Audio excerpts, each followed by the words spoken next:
Hello and welcome to the Scatterable channel, and today we're going to be ranking every single desktop CPU available in 2025 to find what are the best and worst CPUs to get for gaming in a tier list. So if you're someone who is building a PC or looking to get a PC and you're just astounded by how many CPU options are available from AMD and Intel, and you just want to know what are the good ones I should look at getting and what are the bad ones I should stay away from, then my goal by the end of this tier list video is to give you guys a very digestible and easy to follow way of knowing what CPUs I would look at getting for a PC build primarily for gaming. So that is to say, if you go with a C tier or above CPU in this video, you're fine. Don't stress out about it. It's not gonna be the end of the world if you don't get an A tier CPU versus a B tier CPU. And I say that because the majority of your gaming performance in your gaming PC is not gonna be dictated by your processor choice. It's going to be dictated by your graphics card.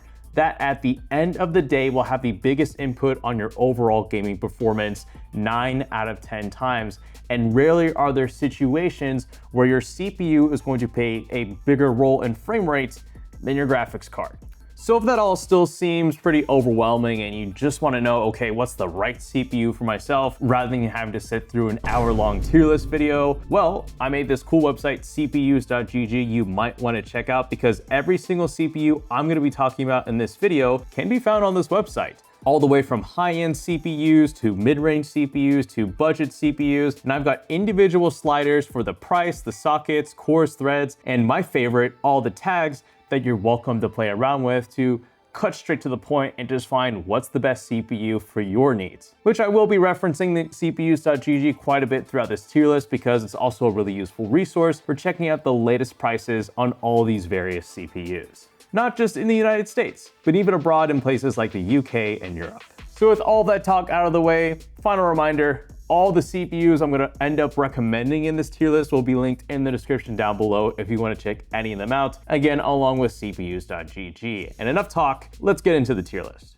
All right, I've got all the CPUs ready to go and we're gonna be ranking these from cheapest going all the way up to the most expensive. And I should note, we are just restricting our options to the current available CPUs from AMD and Intel's current sockets. So from AMD, we are ranking all AMD AM5 CPUs. So that is all Ryzen 7000, 8000, and 9000 CPUs. And from Intel, we are ranking all LGA 1851 CPUs, those being their latest Intel Core Ultra CPUs. That way we're just on an even playing field, seeing what is available from both Intel and AMD right now from their current offerings, because their older sockets, that being AM4 and LGA 1700, can be considered end of life. There are no more new CPUs coming out on those older sockets, so I won't be considering those in these recommendations. And to further add to that, there are some rumored CPUs coming out from Intel and AMD, and actually one of those were these potential Bartlett Lake CPUs from Intel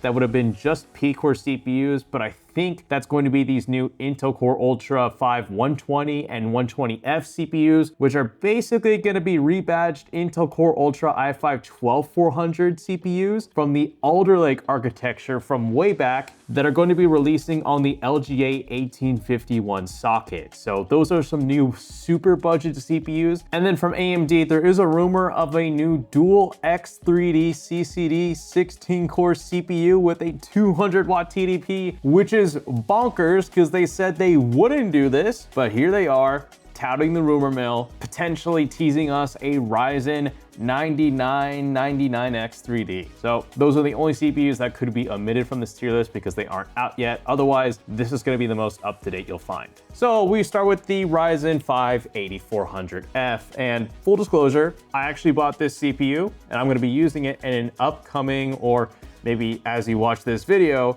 a currently released PC build guide. So I ragged on this CPU last year because it was too expensive and featured half the L3 cache of a comparable Ryzen 5 7500F for around the same price. And having half the L3 cache on the 8400F really reduced its CPU gaming performance. And I'm not gonna gloss over it. It's straight up slower than even like a not last generation, but a 5-year-old Ryzen 5 5600X. Just because it does doesn't have the full 16 megabytes, or sorry, it doesn't have the full 32 megabytes of L3 cache on the 8400F. However, now in 2025, if we were to check up the price of the 8400F, it is sitting at not $95 on Newegg, but about $120, and that is okay. For an extra $20 to $30, I would clearly get a Ryzen 5 7500F for about $150. That is going to be the much better option. But I've heard in certain parts of the world, you can find the 8400F for a really good price. And even I was just checking this up on AliExpress, I think last month, and I found this CPU for below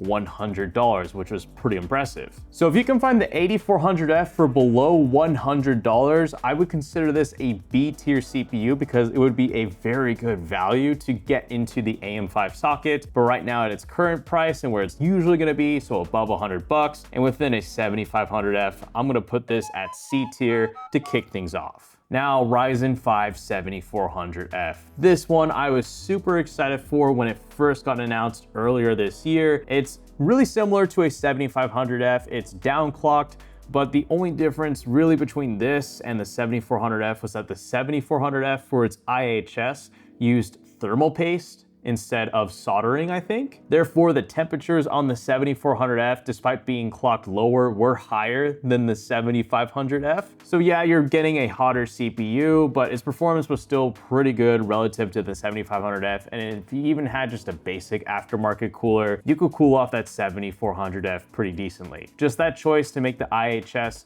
use thermal paste instead of solder was just a move to save on money. But unfortunately, you can't really find the 7400F anymore here in the United States, and I don't know about overseas in Europe and the UK, because I can't really find one. But if we were to pretend that it was still in stock, selling for around $120, this would be a good budget CPU to get. Because this one, unlike the 8400F, comes with a full 32 megabytes of L3 cache, so it would indefinitely be the faster CPU choice. And we might be peaking a little early in this video, but we got the 7500F. This is the most used CPU I have featured on this channel in all of my PC build guides for one very good reason: the price. You can get one for $150 on Newegg. That's brilliant. And this is going to offer the exact same performance as a Ryzen 5 7600, but with a hefty $40 discount. The only thing that you're missing out on is having no integrated graphics, which I don't find to be a deal breaker for this kind of a CPU. And the fact that this doesn't come with a cheap stock cooler like the 7600, again, I don't find that much of an issue because you can just pick up an affordable aftermarket cooler from Amazon for like 20 bucks either way. That's what I do for my PC build guides featuring the 7500F. And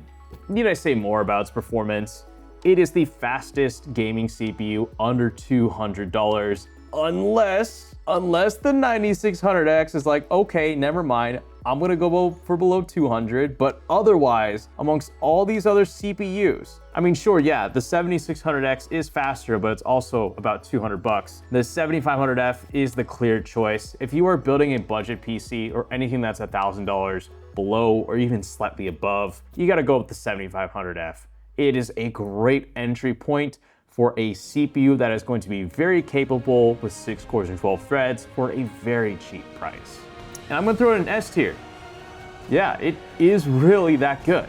So good, it makes the 8500G look like a joke, which actually, let's get into this. You'll see there are some CPUs later on in this tier list that have G at the end of them, and that denotes that they are considered APUs. So an all-in-one processing unit, which is a marketing term because it has the innards of a Ryzen CPU paired with an integrated Radeon GPU. So these are useful for people who have really small form factor computers that can't fit a full-size graphics card, but also these are more for people who possibly can't afford their own dedicated graphics card and just want to rely on integrated graphics on a processor to save on money until they can get a dedicated graphics card. And the 8500G isn't the best example of what AMD has to offer for their APUs because although it is a 6-core CPU, I think it's slightly nerfed. It has the slower Radeon 740M graphics, so not the 760M or the 780M, because the 8600G is also a 6-core 12-thread CPU, same APU, but it is significantly faster if you look at benchmarks. So something is wrong with the 8500G. That's why I usually recommend people stay away from it, even in regards as an APU. Therefore, I'm gonna put the 8500G in its own APU category. It is its own thing. We're gonna separate them from the rest of the CPUs we're gonna be ranking. Now, once again, I do wanna stress that although your graphics card is going to play the biggest part in your PC's performance, still choosing the right CPU is going to matter for a few games out there that are more CPU intensive, like the sponsor of today's video, War Thunder. If you want to duke it out in some tanks, in some epic battlegrounds, then you gotta check out War Thunder, which, by the way, is free to play on PC, PlayStation, Xbox, and mobile. Jump in one of over 2,500 tanks, planes, helicopters, or ships of over 100 years of military development, be that legendary tanks like the Sherman or modern jets like the F-18, in fast-paced arcade action, realistic combat, or a full-on simulator challenge. War Thunder has a mode for every playstyle. The game features an advanced damage model where every part of your vehicle can be damaged, and with X-ray view, you can see exactly how you got hit. Plus, you can even customize your vehicles with camouflages, historical markings, and community-made decals. Join a worldwide community of over 95 million players. Whether you're a new or returning player that hasn't played in 6 months on PC and consoles, you can receive a special bonus pack that contains multiple premium vehicles, the exclusive Eagle of Valor decorator, 100,000 silver lions, and 7 days of premium account time. Buy again using my links in the description or in the pinned comment below.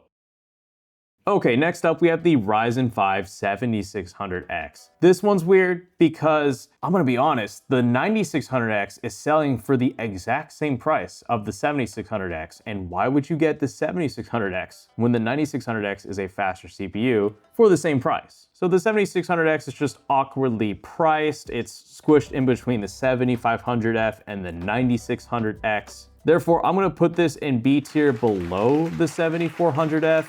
The pricing is just awkward, and again, to back up my point, if we check out cpus.gg right here, the 9600X is 200 bucks, and actually, we don't even have the 7600X listed here, but if we were to check up on Newegg real quick, it's only about $10 cheaper. Okay, Ryzen 5 7600X. This one, it's greatly overshadowed by the other CPUs around it. There's nothing wrong with it. It's just pointless to get for below 200 bucks, because let's just go right back to Newegg, look up a regular Ryzen 7600, and look at that, they're the exact same price between the 7600X and the 7600. So the 7600X will be a faster CPU. Heck, this even comes with an air cooler if you buy one, whereas the 7600, like I mentioned, in comparison to the 7500F, does come with an included stock cooler, but it's not that great, and I suspect a lot of people are gonna throw it away and upgrade to an actual aftermarket cooler. So why buy a CPU that is going to be slower than a 7600X for the same price that will also have the exact same performance with a dedicated GPU as the much more inexpensive 7500F? It's kind of a pointless CPU. It's probably the one Ryzen CPU I would definitely not get, other than another one we'll talk about later in this tier list. So I'm gonna put the 7600 in D tier. And now we move on to the other APU in this tier list, the 8600G. This one has the much improved Radeon 760M graphics and the improved, I think, specs and core layout of a 6-core 12-thread CPU versus the 8500G. That just makes it perform much better for gaming applications that rely on the integrated graphics on the 8600G. And if we were to look at pricing, the 8600G and the 8500G, at least right now, are separated by at most $20 to $30. I'm spending the extra $20 to get the 8600G, so I'm gonna put it above the 8500G. And finally, we move to our first Intel Core Ultra CPU of the video, the 225 or the 225F. So here on CPUs.gg, I've got the 225F linked, and that is because the regular 225 without the F in its name contain integrated Intel graphics, which are fine. I recommend them for people who want to do video editing. But if you're a gamer and you want to get the most FPS per dollar, the 225F is going to have the exact same performance as the regular 225. Hence why I have it linked here, and it is about 190 bucks. That may seem fine on paper. There's just one problem with a lot of these Intel Core Ultra CPUs I'll soon be talking about later in this video, which I'll elaborate more on in some of the K models later. But the TLDR is that they're slow, and they're on a socket that is already going to be replaced next year in 2026 with LGA 1954 with Nova Lake. So just letting you know, any Intel Core Ultra CPU you get, I hope you commit to it long term, because if you wanted to upgrade to something faster while staying on the same motherboard with the same memory, I don't think you're gonna get that with an Intel Core Ultra CPU. And especially given their lackluster performance in comparison to Ryzen, which, spoiler alert, just to show you in advance, here are those Intel Core Ultra K-series CPUs I'll be talking about later in the video, getting easily handed to them by the Ryzen CPUs and even their own last generation Intel Core Ultra i9 and i7 processors. So you could also expect the 225F to also just have slightly suboptimal performance in comparison to Ryzen and even the older Intel Core Ultra CPUs they were meant to go up against. Or sorry, regular Intel Core CPUs, not Intel Core Ultra. So the 225F, the only thing really going for it is price, because it is below $200, but it is kind of slow. Therefore, I gotta put it in C tier. 9600X. Okay, if we check out pricing right now for the 9600X, it's chilling at 200 bucks. But I kid you not, 1 month ago on Prime Day, and this is probably what's gonna happen during Black Friday and other sales, this CPU was selling for 155 bucks, and I bought 2 of them. And that was probably the best CPU deal I had ever seen in a minute from AMD. Because at that point, it was arguably a better buy than the 7500F, even if it was about $15 more. And the 9600X, sure, it's still a 6-core 12-threaded CPU, but it's still plenty fast. It's faster than the 7600X, which the 7600X is only $10 cheaper than the 9600X, so you'd obviously probably want to consider this. And as far as other bigger CPU options later on the tier list, they're all going to retail for at least $40 more. Just what really goes for the 9600X, in my opinion, is that every now and then it'll get a steep discount that makes it a very excellent budget gaming CPU. And sure, it may still, again, only have 6 cores and 12 threads, but its single-threaded performance, which matters most for games, is still really impressive with that Zen 5 architecture. And you will see an uplift on the benchmark charts between this and, like I said, a last generation 7600X while using less power, because that is one thing that Zen 5 did improve upon, was its power efficiency. So the 9600X, on a good day, with a good discount, is gonna be an S-tier CPU. Absolutely. Even right now for 200 bucks, it's still a strong choice for a gaming CPU and won't bottleneck anything other than probably an RTX 5090 at 1440p and for sure at 1080p. But I really like the 9600X. It is the most affordable Zen 5 CPU on the market. And like I said, every now and then it'll have a really awesome discount. Oh, but now the 7700. This is a... All right. If we check out CPUs.gg and we check out the current price of the 7700, you can find this 7700 without that Wraithspire cooler that I know you're gonna discard either way for $216. As it stands right now, on paper, this is by far the best all-around CPU from this tier list if you put a lot of weight on FPS per dollar in value. Because at this price point with 8 cores, 12 threads, 65 watt TDP that is gonna make this thing run a bit cooler than the 7700X, all the while achieving almost the same frame rate as the 7700X, while being, again, less in price, right now makes this technically, I think, like I said, the best all-around CPU in this tier list as of filming this video. But otherwise, I've seen the 7700 go for around 240, which is fine. Again, that kind of creeps into 7700X pricing territory. But right now, I gotta give it a good rating because I think even overseas, from what I've seen in the comment section, there are quite a few people who find 7700s for very attractive prices. So I'm gonna throw this one also in S tier. It's a good CPU. It's got damn near 7700X performance while running cooler and retailing for less. And being, I think, the cheapest 8-core, 16-thread Ryzen CPU in this video. Other than the 8700F. Oh, okay, well, the best way I can put the 8700F is it's a trap. The 8700F is a trap. You remember what I was just talking about with the 8400F, because the 8400F came with half the L3 cache of basically every other Ryzen CPU featured so far in this tier list. It only came with 16 megabytes of L3 cache. It's essentially a Ryzen 5 8600G without the Radeon graphics. And to make room for those Radeon graphics, they had to cut down the L3 cache, again from 32 to 16, among other things. And with the 8700F, it's 240. Okay, yeah, 240. And you're also given half the L3 cache, above $200. And if you look at its gaming performance, who cares if it's 8 cores and 16 threads? It gets smoked. So what I find with this CPU is that a lot of people who don't know much about gaming CPUs, they see that 8 cores and 16 threads for that somewhat lower price, and they're like, oh, it's obviously a good CPU to get for gaming. And no, because the 8700F has 16 megabytes of L3 cache. Like I just showed you earlier, the 7700 comes with 32. That makes a big difference in gaming performance. Why would you spend more to get less frame rate? And even this will get beat by 6-core 12-thread CPUs like the 7600X and 7500F, just because those come with 32 megabytes of L3 cache. The full thing. There is a special place for this 8700F, and please heed my warning. Do not get the 8700F. Do not get it.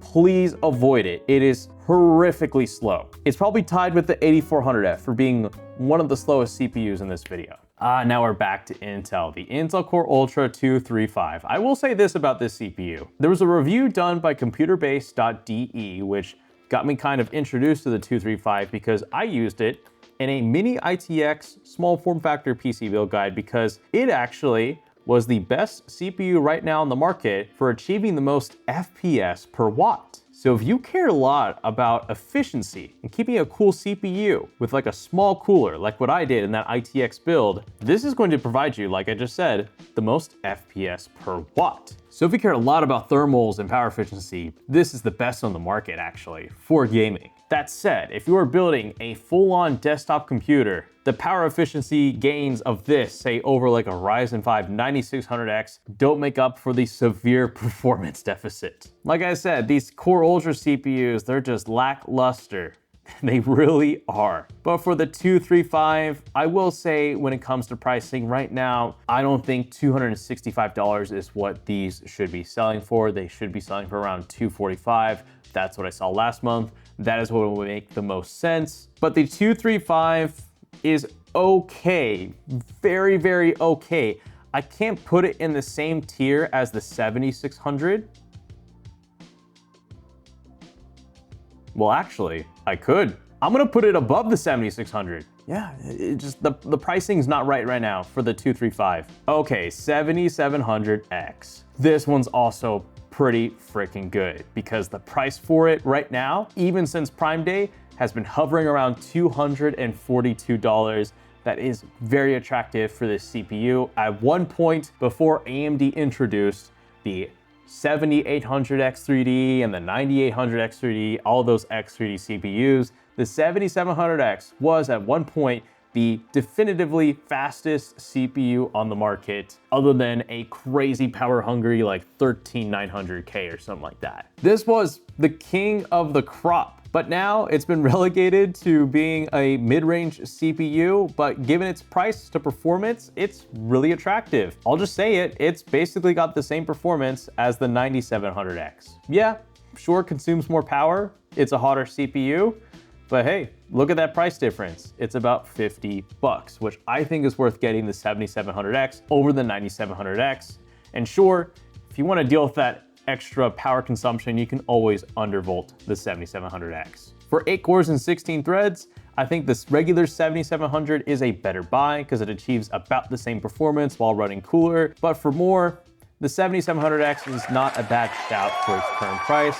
It's going in A tier. Intel Core Ultra 245K. All right, all you gotta look at is this chart by Tom's Hardware that provides a 16 game FPS performance geomean of not just the Intel Core Ultra 245K, but also the 265K and 285K. The reason why I'm showing you this right off the bat is these Intel Core Ultra CPUs, don't take it from me, everyone's been saying this, including reviewers, are slow. They're slow, and I would forgive Intel for that actually if they committed to staying on the LGA 1851 socket, but it looks like they are already going to be ditching it next year for LGA 1954 with their Nova Lake CPUs. So how can I recommend these Intel Core Ultra CPUs if there's going to be nothing worth upgrading to in the future that could provide more FPS without buying a whole new motherboard and potentially RAM kits as well, because those new Nova Lake CPUs could use DDR6 potentially if that's around then. So it's just frustrating. And also the 245K, even during Prime Day pricing, it needed to come down more. I think the lowest I saw the 245K go for was $245 USD. If we were to check out CPUs.gg, right now the price is $275. That's not attractive. For that price, it's going to get beat by the 7700X. For less, it is going to get beat by the regular 7700 as well. I think it's even got about the same performance as the 9600X, even if you give the benefit of adding faster memory to these Intel Core Ultra CPUs. And the 245K also, and this just basically puts the nail in the coffin, offers pretty much the exact same gaming performance as the Ultra 235. The Ultra 235 actually, on paper, has the exact same specs as the 245K, I believe minus some clock speed differences. So the price to performance is not there, and so are the prospects of the LGA 1851 socket. It's going to the bottom of D tiered. Okay, well, here's the other APU from AMD, the last one, the Ryzen 7 8700G. This is a tough call between this and the 8600G because I think in terms of pricing, they're separated by about $100. Yet with the 8700G, you get that even faster Radeon 780M graphics, which you will see a difference in performance for sure. And it's also an 8-core 16-thread CPU over the 6 cores and 12 threads on the 8600G. But I think given the current price, it's not going to, I think, outright beat the 8600G if you wanted an APU, because at its current price, the 8600G, I think, is just the best all-arounder. But if you want an absolute peak performance out of an APU, you got to go with the 8700G. But it's going to come at a premium. So I'm going to throw this right below the 8600G. Intel Core Ultra 265 or the 265F. Let me show you guys this, because this is really interesting right now. I've got this on CPUs.gg, and if we look even on Amazon, it is technically on a discount, but look at that MSRP, $265. And this is the 265F. And let me just show this for comparison. Here's the 265K. Let's look at the specs of both of these CPUs. The 265K, 20 cores, 8 P cores, and 12 E cores. What about that 265F? 8 P cores and 12 E cores. Yet look at that price difference, $280 versus $250. Sure, that's only a $30 difference in price, but that definitely means something, and that I think adds more to this CPU considering that the 265K is on a really good discount. This is usually for about $300. So I guess Amazon is really trying to push this CPU right now. But even then, the 265F is a better buy. It's the exact same CPU, probably other than clock speed, and the fact that this doesn't come with integrated graphics, which again, I don't think is a deal breaker when you're building a gaming PC with a dedicated graphics card. So the 265, it's the most budget-friendly Intel Core Ultra 7 CPU, which if we look at benchmarks, arguably is right up there with the extremely expensive flagship Core 9 285K processor, but at least faster than the Core 5 245K. So I think of all of the Intel Core Ultra CPUs available on the market, the most reasonable one in my eyes to get for a gaming PC would have to be one of the Intel Core Ultra 7 CPUs. And out of all of those, this for $250, I'll give it to Intel is actually a pretty decent price. That said, that still doesn't take away from the fact that the LGA 1851 socket is probably going to end next year, making future upgrade prospects from this 265F on the same motherboard not looking great. So that will kind of tank its rating a little bit. But I will have to throw this right now at the top of C tier, possibly even B tier, if I want to be friendly. Do I want to be friendly? I don't think. Top of C tier is probably the best I can do with that. And letting you know, it's probably gonna be the best ranked Intel Core Ultra CPU so far, or it will be probably for the rest of this video. Because look, for $50 more than that, you can pick up the 7600 X3D. And this is the first of the X3D CPUs we'll be talking about in this video. If you don't know what X3D is, I'll give you the rundown in a little bit. But essentially, these have a lot of L3 cache. If you were to go back to when I was talking about the 8400F and the 8700F in this video, and how I was really disappointed with how they came with 16 megabytes of L3 cache over the 32 you get for other CPUs at the same price, what makes a lot of these X3D CPUs so appealing for gaming is that they take that L3 cache and they go ham with it. They throw tons of them in them. 96 megabytes of L3 cache here, at least for the 7600 X3D. And although this is 400 on Newegg, if we check cpus.gg, you can get it for 300 bucks right now on Amazon. And spoiler alert, if there's a CPU in this video and it has X3D in the title, it's gonna be really freaking good for gaming. The more L3 cache you have, the better. And the 7600 X3D is the first iteration of all these X3D CPUs. Although I would say you are spending $300 on a 6-core 12-threaded CPU, whereas the 7700X, the 7700, and even the Intel Core Ultra 265 are all 8-core CPUs, and this is a 6-core. So as far as gaming, I wouldn't feel upset if you went with this, but if you needed that additional 2 cores and 4 threads for anything work or multimedia related, that could be a deal breaker. But if you're just a gamer, this is a decent price for a CPU with X3D cache. Therefore, I'm gonna throw this at the top of B tier. No.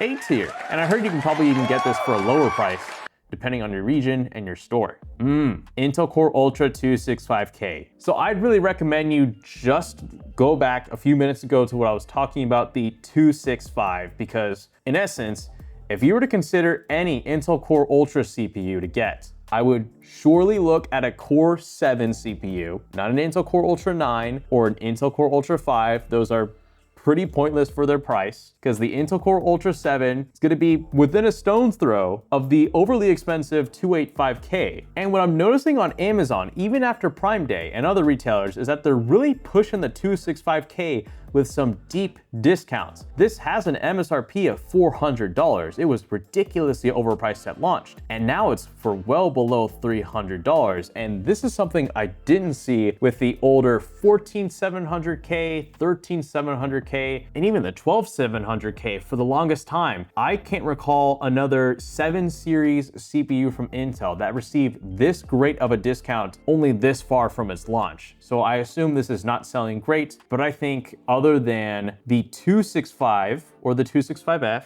which are essentially the same CPU but cheaper, this is a reasonable CPU to consider from the Intel Core Ultra socket. But again, it's the LG 1851 socket. Intel already has plans to replace it next year with Nova Lake on LGA 1954, which doesn't give me confidence on future CPU upgrades for these Intel Core Ultra CPUs, so keep that in mind. But all things considered, the most I can give this CPU is going to be a C tier. Again, what upgrades can you consider really from this if Intel already have plans to replace this socket, given how underwhelming these Intel Core Ultra CPUs are when you compare them to even their older Core i7 and i9 processors, and of course what's available already from AMD. All right, we've got the Ryzen 7 9700X. You know what? Let's pin the blame on why I'm gonna rank the 9700X for where it is on AMD, because AMD have some absolute bangers for around 300 bucks. You've got the 7600X3D with X3D V-Cache for the same price as the 9700X, technically making it a faster gaming CPU. Also from AMD for less, you have the 7700X, which offers the exact same performance as the 9700X, with the trade-off being that it uses more power and it technically gets hotter.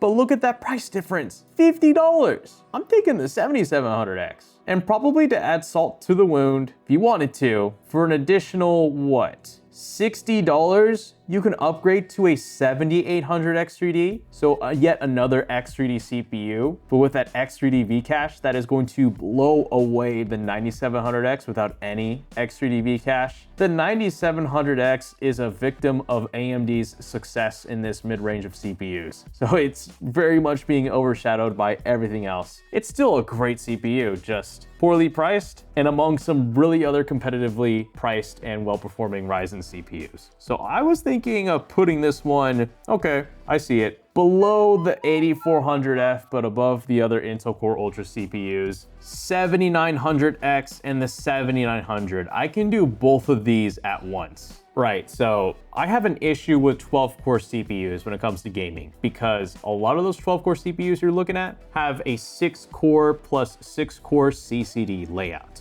What that means is, versus say even a 9700X, which has a full 8-core CCD, because the 7900X and 7900 are 12-core CPUs, they have to split up their CCDs into two 6-core CCDs, which technically means, if you look at benchmarks, these lose to even 8-core CPUs like the 9700X and the 7700 and 7700X. So what if these comes with more cores and more threads? That CCD layout is not optimal, and it's technically going to yield you in less gaming performance while costing more. And I mean, even if we were to check out this benchmark here from Tom's Hardware, I know the 7900 and 7900X aren't on here, but we have a result from the 9900X, which is another 12-core CPU, versus the 9950X, a 16-core CPU. And yeah, the 16-core CPU is faster. Heck, the 9900X here is close to or at the same performance as those slow, in quotation, Intel Core Ultra CPUs.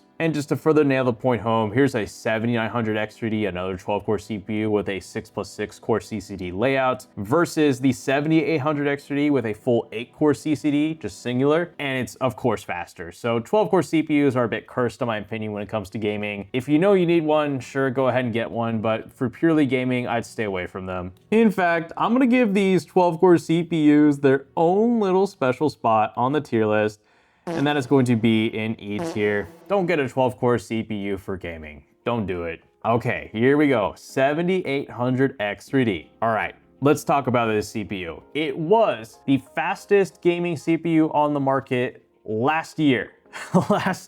And right now, if you look at pricing, the 7800X3D is about 360 bucks. That's all right. That's all right. And I should say, because leading up to the release of the 9800X3D and even the 9900X and 9950X3D, there was an expectation that these new X3D CPUs from Ryzen, the 9000 ones, weren't going to be that much of an improvement over the 7000 X3D CPUs, because the improvement we saw from Ryzen 9000 regular to Ryzen 7000 regular was not that great. Only about a 5% uplift in performance, hence the term Zen 5%.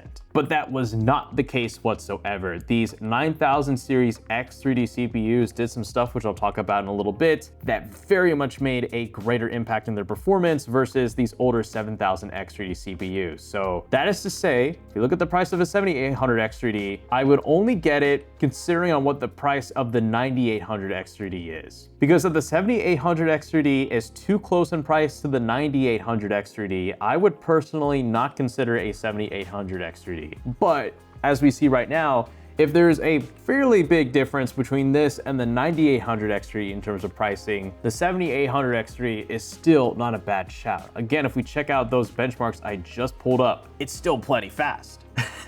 So for the right price, the 7800 X3D, even though it's 8 cores and 16 threads, is still an S tier CPU. For about $300, you are not going to find a faster CPU in its price range without question. Okay, 9900X, this is another 12-core CPU.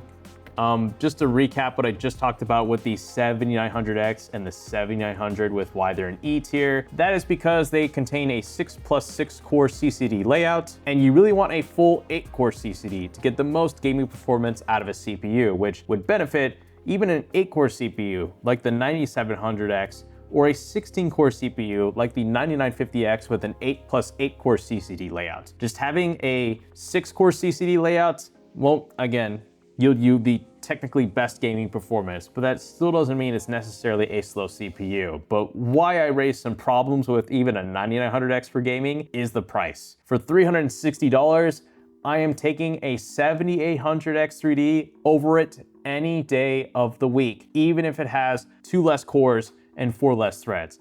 Even if I'm a gamer who's doing gaming, streaming, and a bunch of other things at the same time on my PC, a 7800X 3D with 16 threads is gonna be enough for me. I don't need the 24 on the 9900X while yielding me, as we can see from the benchmarks here, way less performance. There's your 9900X, your 12-core CPU versus the 7800X 3D for the same price, 8 cores and 16 threads. I know what I'm picking for the same price. Therefore, I'm gonna throw this, okay, I'm gonna throw this in D tier above the 7600, but below the Ultra 235. The reason why it's not in E tier is because the 9900X, you know what? I'll let this one slide. I'll let the 12-core CPU slander pass for this one time. It's gonna chill out in D tier for now. Now 7900X 3D. Just one thing to keep in mind is I've looked at pricing for the CPU and it's basically non-existent. I think AMD just cut production of the 7900X 3D when it was around, and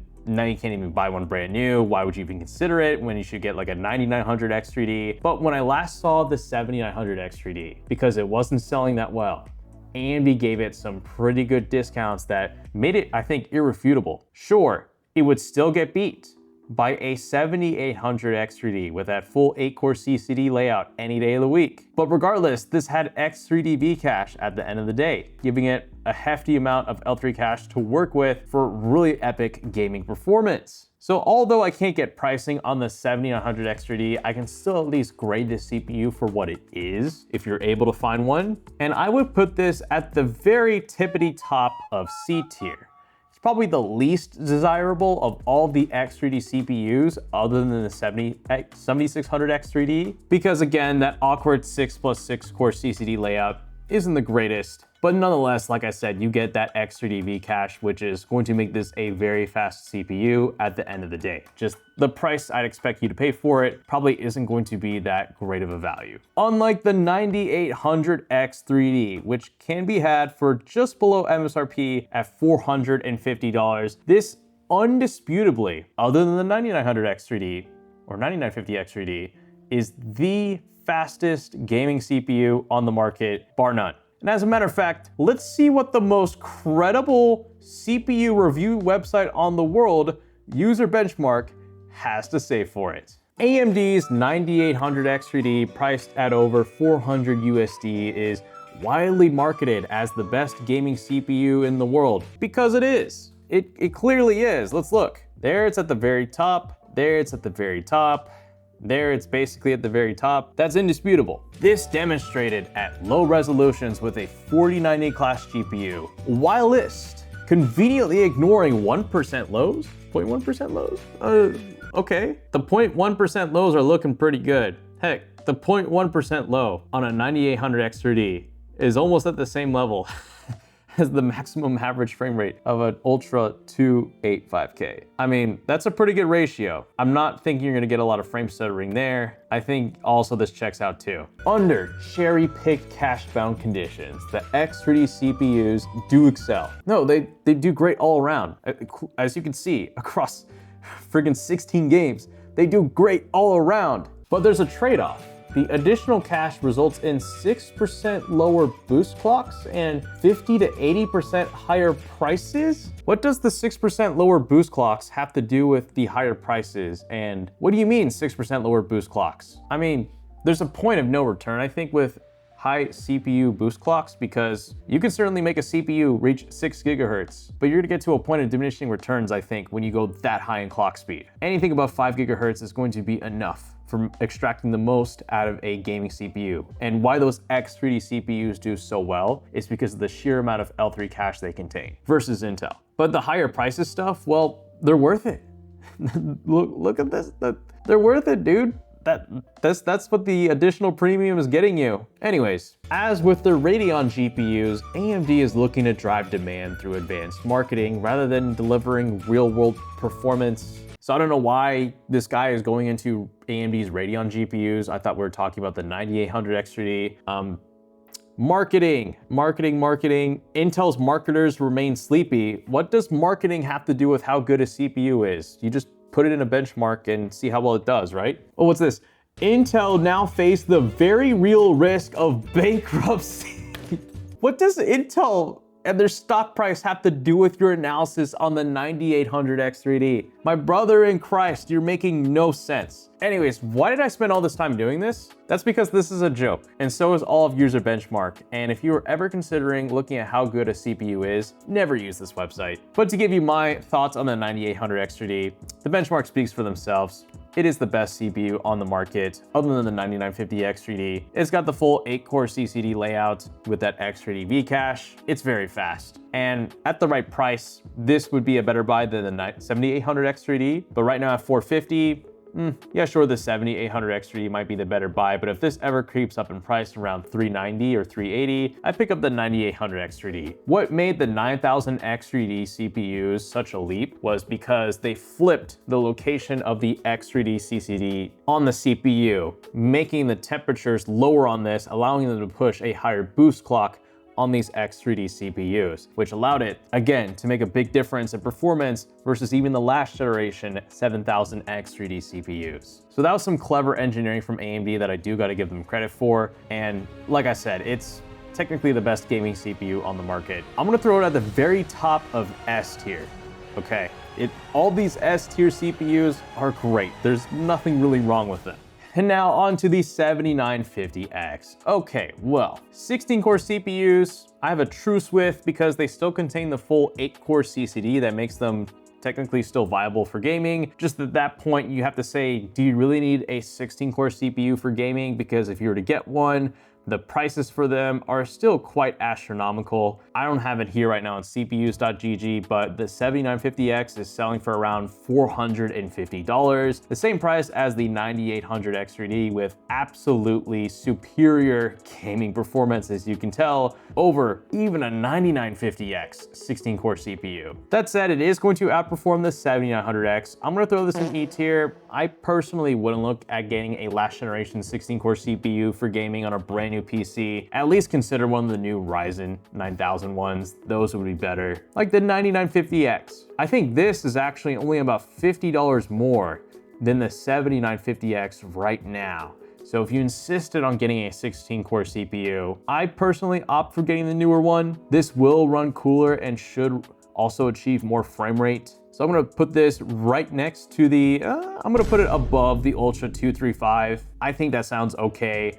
Again, I'm not too hot about any of these 12 or 16-core CPUs for gaming. But again, if you insisted on a 16-core CPU, then sure, the 9950X is okay. But personally, I'd be looking at a 16-core X3D CPU like the 7950 X3D or the 9950 X3D just for a bit more. Because for gaming, these come with a lot of that L3 cache you're looking for improved gaming performance. And I don't think the 7950 X3D is being made anymore, so I can't pull accurate pricing for it. But between all the 7000 series CPUs that have X3D V cache, it's slower than the 7800 X3D, but certainly faster than the 7900 X3D. So I'm probably gonna throw this in B tier at the very bottom. If you can get it for a good price, it's a 16-core Ryzen CPU with X3D V cache, and that's gonna set you up pretty well. Okay, 9900 X3D. Again, I'm not the biggest fan of the 12-core layout because that is a 6+6 core CCD layout, but regardless, it has the X3D V cache. That's gonna give this CPU some lightning fast performance. Performance that will be faster even than a last generation 7800 X3D, despite having that 12-core CPU layout. Just my only quarrel with it is pricing, because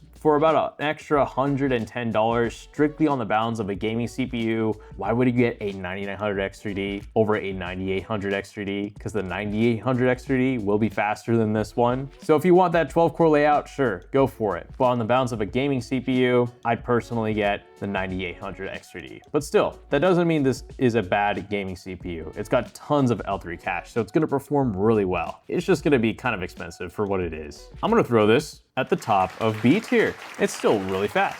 And we are now at the two final CPUs from Intel. I've actually got one right here. We have the Intel Core Ultra 285K. I'm sorry, y'all.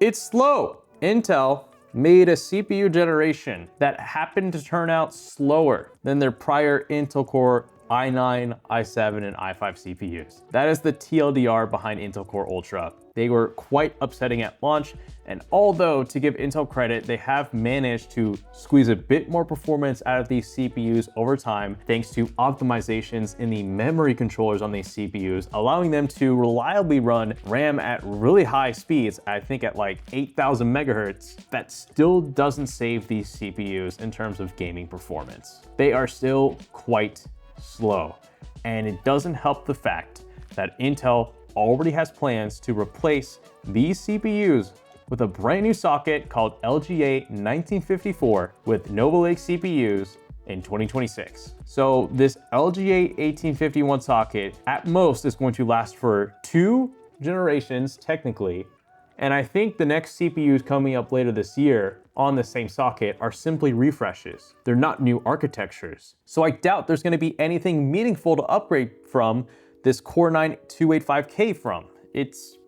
And to top it all off, the 285K is like $560. And it's going to get beat by the 9900 X3D for the same price. It is also going to get beat by the 9800 X3D for a lower price. It's going to get beat by the last generation 7800 X3D as well for an even lower price. What I'm trying to say is that these high-end Intel Core Ultra CPUs are not worth pursuing, especially if you're a gamer. They makes kind of sense if you're a video editor and you don't have an RTX 5000 GPU, but that's really like trying to find fine margins that would justify why you'd spend this much on a CPU.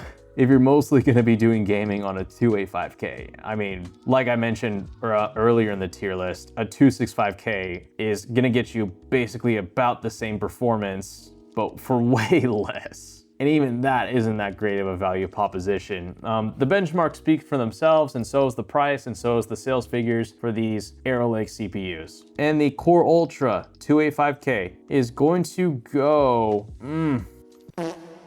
at the bottom of E tier. I wouldn't avoid it because there's nothing technically wrong with it. It's just a combination of a lot of not so great factors. Unlike the 9950X 3D, this CPU technically is the best on the market. AMD fixed a lot of the core scheduling issues with these 9000X 3D CPUs that were either 12 or 16 cores, making the performance of the 9950X 3D finally on par with its 8-core brother, unlike the 7800X 3D versus the 7950X 3D. And AMD really needed to flip that X3D core layout because the temps on the 9950X 3D could have spiraled out of control, but fortunately they didn't. They're actually somewhat manageable despite the clock speeds and the wattage that is being pushed into this CPU. So if you wanted the absolute best of the best, go for the 9950X 3D. Just understand it's gonna have the exact same performance as a 9800X 3D, which is going to retail for about $200 less. So as a gamer, do you need 16 cores? No, you don't.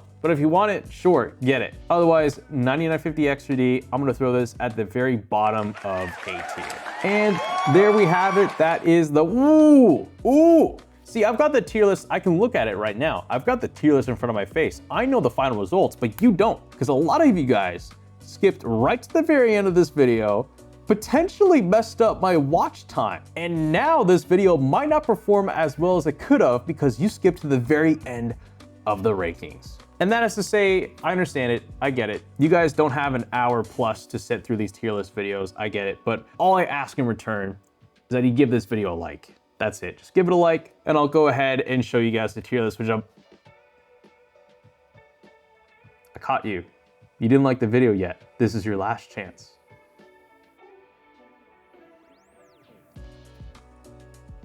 Okay, here is the tier list, and let me go ahead and quickly do this. Hypothetically, I'm going to add another row and call this one SS tier, because you may be looking at this and you're like, okay, well, we've got the 7500F through 9800 XTD. All of these are great options, but on any given day, if any of these receive a discount, like what's currently being experienced with the 7700, it's an SS tier CPU. But I think that just goes to show that any of these CPUs here in S tier are gonna be great options. All the way from the 7500F to the most expensive 9800 XTD, these are the cream of the crop. Everything else from below here, still quite good. And like I said at the very start of the video, if you go with anything that is C tier or above, you're fine. I would only really pick on you if you went with a D tier or an E tier CPU. Quite a few of these are just simply way too expensive, offer too many cores for gaming, which can actually detriment its performance, like these 12-core CPUs from Ryzen. Or you could just be getting an overly expensive Intel CPU, which historically never usually plays out because they're gonna get the most bang for your buck with like a Core i7 or Core Ultra 7 CPU. So D and E tier, but please, by all means, avoid the 8700F, please. Don't get it, it's terrible. And that is to say, yeah, Intel didn't really have an impressive socket this time around. The Arrow Lake CPUs that we've gotten so far have been quite underwhelming in the benchmark charts. Once again, don't take my word for it, look at reviews of the Core Ultra 285K, 265K, 245K. It's just a suboptimal architecture, and Intel already has plans on replacing this socket with the LGA 1954 socket releasing in 2026 with the new Nova Lake architecture, because the next series of CPUs that'll release on the LGA 1851 socket later this year are simply going to be refreshes on the same architecture. So if you get that Core Ultra 265, or even the 285K, if you manage to do that, what are you gonna upgrade to? You have to buy a whole new motherboard and potentially a whole new RAM kit, and it just doesn't make any economical sense in my eyes. Whereas AMD has a fantastic record of providing lots of CPU upgrade options while still staying on the same socket, because we're still gonna get more CPUs even until 2027 and potentially beyond on the AM5 socket. So expect a 10,000 series of CPUs and maybe even an 1100 series of CPUs if there happens to be that. Otherwise, all of the recommended CPUs I talk about in this tier list will be linked in the description down below, along with CPUs.gg, which was really helpful in recording prices for all the various CPUs I talked about in this video. And don't forget, if you want to jump into War Thunder, whether you're a new or returning player that hasn't played in 6 months with that exclusive bonus pack, then do use my links in the description and in the pinned comment below. It's free to play on all platforms, and that bonus pack won't be around for forever. So don't miss your chance to get premium vehicles, the Eagle of Valor Decorator, 100,000 Silver Lions, and 7 days of premium time. So again, feel free to check out the links in the description or in the pinned comment below. So with all that said, thank you so much for watching, and this is the Skydival channel, signing out.